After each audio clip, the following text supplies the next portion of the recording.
အားလုံးပဲမင်္ဂလာပါ Listenerland Audiobook Channel မှာကြိုဆိုလိုက်ပါတယ်ဒီနေ့နားထောင်ရမှာကတော့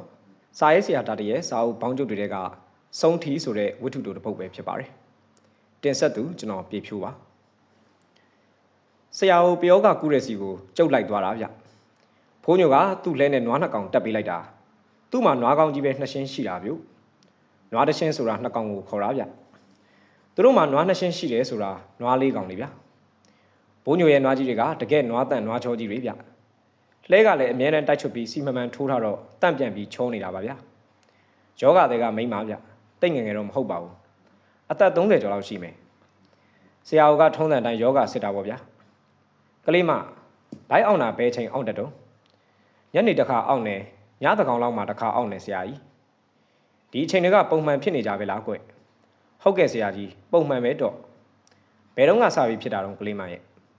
လူနာမိမကပြန်စင်းစားတယ်ဒီမိမကအညာတော်သူဆိုပေမဲ့ရုပ်ရည်တော်တော်ချောမောတဲ့မိမဗျအိမ်အောင်မရှိဘူးအပြူဟိုတလောကကျမတို့ရွာကိုဆရာတယောက်ရောက်လာတယ်ဒီတန်ခနောက်ကိုရောက်လာတာလားဟုတ်ပါတယ်ဆရာသူများတွေဘေးရင်မေးတာနဲ့ကျမလည်းအဲ့ဒီဆရာစီမှာဘေးရင်မေးတယ်ဒီမှာရင်ဒီဆရာကျမလက်ကိုကင်ပြီးလက္ခဏာကြည့်တယ်လို့နဲ့သူများမကြောက်အောင်ကပ်ပြီးပြောတယ်ပြောတာကရီးသားစကားပါဆရာရဲ့ကျမကိုလက်ထက်ယူပြရစေလို့လည်းပြောတယ်ကျမကလုံးဝညင်တော့နေယောဂတစ်ခုခုဖြစ်ရင်ငါ့ကိုလိုက်ရှာပြီးတော့ငါကုပေမဲ့သိလားလို့ပြောတယ်ကျမကလည်းဘာပြောမှန်းကိုမသိတာပါရှင်နောက်တော့တိတ်မကြဘူးကျမမှာဘိုက်အောင်တော်တာပါပဲဆရာကြီးရဲ့အခုအဲ့ဒီဆရာသတင်းကြားသေးလားဒီရွာမှာသူ့လူရှိတယ်ဆရာကြီးရဲ့တောင်ပိုင်းကငခင်းဆိုတဲ့အကောင်မျက်စိဆောင်းဆောင်းရွရွနဲ့တော့ဒီကောင်ကကျမကိုလာပြောတယ်မမြခင်ဒီလောက်နေမကောင်းဖြစ်တာဆရာကိုမြောက်နယ်ကိုရှာပြီးပင့်ပေးရမလားတဲ့တော့ဒီတော့ကလေးမကဘာလို့ပြန်ပြောလိုက်တော့အဲ့ဒီဆရာနဲ့ကုမအသက်ရှင်မဲဆိုရင်တော့ငါအသေးခံမဲ့ဟိငခင်ပြောလိုက်ဟိနင့်ဆရာကိုသူနဲ့လည်းဆင်းမကူဘူးသူလိုလူကိုလည်းဒီတသက်မယူဘူးလို့ပြောလိုက်ငါယောဂမပြောင်းရင်သိပါစေလို့ကျမကပြန်ပြောလိုက်မိတယ်ဆရာကလေးမရဲ့ယောဂဟာပယောဂဆစ်စစ်ပဲလူပြူသားခံထားရတာဘသူပြူသားတုံးဆိုတာတော့မသိဘူးကွဘသူပဲဖြစ်ဖြစ်ခေါ်ရတော့မှာပေါ့လေရော့မောင်တာဒီချိန်မန်းငွင့်ကိုယူထားရောက်လာရင်ခေါင်းကနေဆွတ်ချထားလိုက်ကဲအရှိနေထွက်နောက်နေဝင်တောင်တငါကွန်မြောက်တူဝင်အတွင်းတင်းချင်းရှောင်ချင်းခိုချင်းကတ်ချင်းမရှိစေရပေါက်ဆရာကြီး64ပါးရဲ့တပည့်ငါဆရာဦးအမိန့်ပြန်လိုက်တယ်ပညာသည်အခုလာခဲ့ဟောဒီကလေးမလေးကိုပြူသားထားတဲ့ပညာသည်အခုလာခဲ့ဟီဟာဟာအေးလာပြီဟဲ့လာပြီမင်းကဘာဆရာမို့ငါ့ကိုခေါ်ရတာတော့ငါကကဝေပြန်ကွာမင်းလိုဆရာလောက်တော့အရာတော်မပြေဘူးမှတ်ကွာမောင်တာတီလှုပ်လိုက်လေဟုတ်ပါဗျာကျုပ်ကလည်းပယောဂပူးနေတဲ့မမြခင်ကိုကြည်နေတာဗျချိန်မန်းခွင့်ဆုပ်ဖို့မေ့နေတာဆရာကိုပြောမှတတိယသွားပြီးချက်ချင်းထဆွတ်လိုက်တာဗျအောင်မငါ့ကိုချိန်မန်းခွင့်ဆွတ်တော့ဘာဖြစ်မှာတော့ဆွတ်စမ်းတကွင်းမဟုတ်ဘူး10ကွင်းဆွတ်ငါမမှုဘူးဟောဒီမြခင်ဟာငါမယားဖြစ်ရမယ်မယားလောင်းကွာဒါကြောင့်ငါလှုပ်ထားတာဘာဖြစ်တော့အကိုရဲ့မြခင်ကိုကဲပါအောင်လို့ပြောလာတော့မှငါကစေးကူပြီးငါမယားဖြစ်သိမ့်ပိုက်မလို့ကွာမင်းနဲ့ဘာဆိုင်လို့ဝင်ရှုပ်ရတာလဲမင်းမသေးခြင်းရင်ပြန်လို့မှီသေးတယ်ကြားလာငါပြောတာလက်ဆက်သက်တော့မင်းလိုလူယုံမှာကောင်ကကဝေပြန်ဟုတ်စမင်းဟာမင်းကဝေပြန်မပြန်ငါသိတာတော့မင်းဟာစုံထူပဲညနွယ်ငါ့ကိုလာပြီးလှည့်သားဖို့မကြိုးစားနဲ့ကဲတခွန်မဲ့မိမယ်ကလေးမကိုလှုပ်ထားတာတွေအခုဖယ်ပြစ်ပေးမလားမပြစ်ဘူးလားဒါပဲပြောမင်းကိုဝင်မရှုံနဲ့လို့ငါပြောပြီးသားပဲအပိုတွေလာမပြောနဲ့ဆရာစုပ်အေးလေဒီလိုဖြစ်မှတော့လှုပ်ရတော့မှာပေါ့ကွာမောင်တာတီရော့ဒီတနခါးကဲကိုယူကြောက်ပြင်တစ်ချက်တောင်းပြီးအရေးကြဲကြဲလေးတွေးတန်းကွာကျုပ်ကဆရာကိုစီကတနခါးကဲကိုယူပြီးအိမ်သားတယောက်ကိုကြောက်ပြင်ယူခိုင်းတယ်တောင်းကြတော့တွေးပြီးပြီဆရာကြီးကဲမမြခင်ရဲ့မျက်နှာမှာအဲ့ဒီတနခါးလိမ့်စမ်းမောင်တာတီဟာနတာကဲလေးပါလားလာလိမ့်ကြိုက်တော့လိမ့်မင်းလိုဆရာအဆင့်လောက်များတော့ကြီးတောင်ကြီးကျင်သေးတယ်လာလိမ့်စမ်းကလေးမင်းဆရာခိုင်းတာလုပ်ပေးလိုက်ပါကွာငါ့ကိုမကြောက်နဲ့ငါမင်းကိုဘာမှမလုပ်ဘူးဟာစုံထီအော်ရင်နေတော့မှကျုပ်ကခက်မြန်တနခါလိမ့်လိုက်တယ်ပုံနေလို့တော့လေပင်တွေဘာတွေလိမ့်လိုက်သေးတယ်ဗျ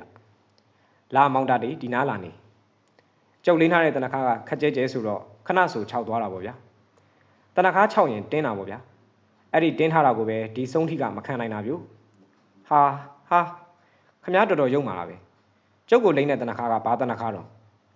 အဲ့ဒါတနခါရိုးမဟုတ်ဘူးကွာကဝေထောင်ကြောက်လို့ခေါ်တယ်မ မင်းတို့လိုကာမေတုမိတ်ဆာကန်အမြဲကျူးလွန်နေတဲ့ဆုံးထိတွေကိုဖမ်းတဲ့ထောင်ချောက်ပဲကွာညနွယ်ရမင်းများခင်ရဲ့ကိုယ်ထဲကနေပြန်ထွက်လို့မရတော့ဘူးငါပြောတာကအဆုံးပညာတဲ့ဘဝနဲ့တော့ပြန်ထွက်လို့မရတော့ဘူးဒီတော့ဒီကလေးမအပေါ်မှာပြူစားထားတာတွေဖယ်လိုက်ပြီးရင်မင်းပညာတွေအကုန်စွန့်ခဲ့ပညာတဲ့မဟုတ်တော့မှမင်းကိုယ်ထဲကနေထွက်လို့ရတော့မှများနွယ်မင်းတော်တော်ရိုင်းနေကောင်ပဲဆရာစုပ်ရဲ့ဟဲ့ကောင်ငါအသက်ရှူကြလာပြီနော်ဟဲ့ကောင်ငါပူတယ်မင်းလှုပ်ထားတာမင်းပြန်နှုတ်လေများနွယ်မနှုတ်ဘူးကွာမနှုတ်ဘူး